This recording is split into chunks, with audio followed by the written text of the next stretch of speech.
Сирия менен Ирактын аймактарында качкындар лагеринде кыздары жана неберелери жашап жаткан ата-энелер акыйкатчы Токон Мамытов менен жолугушту. Бул тууралуу акыйкатчынын аппаратынан кабарлашты. Маалыматка ылайык, жолугушууда жакындары лагерде калган ата-энелер акыйкатчыдан өлкөнүн президенти жана премьер-министри менен жолугушуу өткөрүп берүүнү өтүнүшкөн. Буга чейин аялдарды жана балдарды мекенине алып келүү боюнча өкмөт түзгөн жумушчу топтон маалымат алууну суранышкан.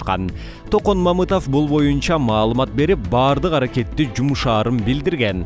Буга чейин Кыргыз өкмөтү Сириядагы кыргызстандыктардын тег жайын тактоо иши уланып жаткандыгын белгилеген.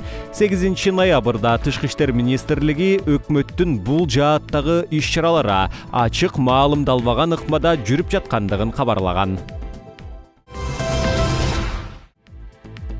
Кыргызстан менен Казакстандын чек арасындагы Ак Тилек өткөрмө бекетине жакын Бишкек-Торгар жолун бойлой 100гө жакын жүк ташуучу автоунаа турат. Мындай маалыматты Кыргызстандын чек ара кызматынан ырасташты.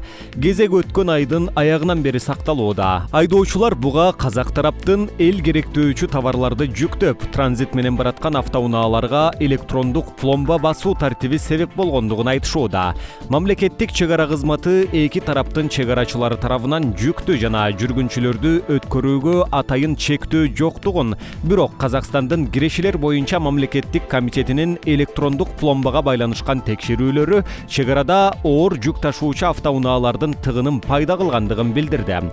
Өкмөт бул тууралуу комментарийди кечирээк бере тургандыгын маалымдады.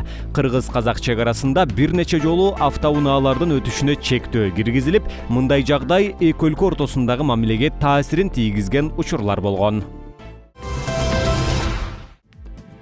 Бишкекте капчыкты уурдап кеткен шектүү жигит кармалды. Бул тууралуу Бишкек шаардык ички иштер башкармалыгынын басма сөз кызматы билдирди.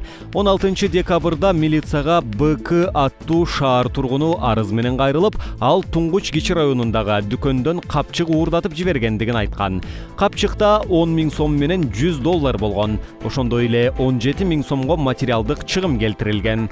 Уурулук беренеси боюнча шектүү катары 1998 жылы туулган ИА аттуу жаран кармалып, ал Бишкек шаардык ички иштер башкармалыгынын убактылуу кармоочу жайына камалды. Мындан тышкары, шектүүнүн ушул сыяктуу башка кылмыштарга тиешеси териштирилип жатат.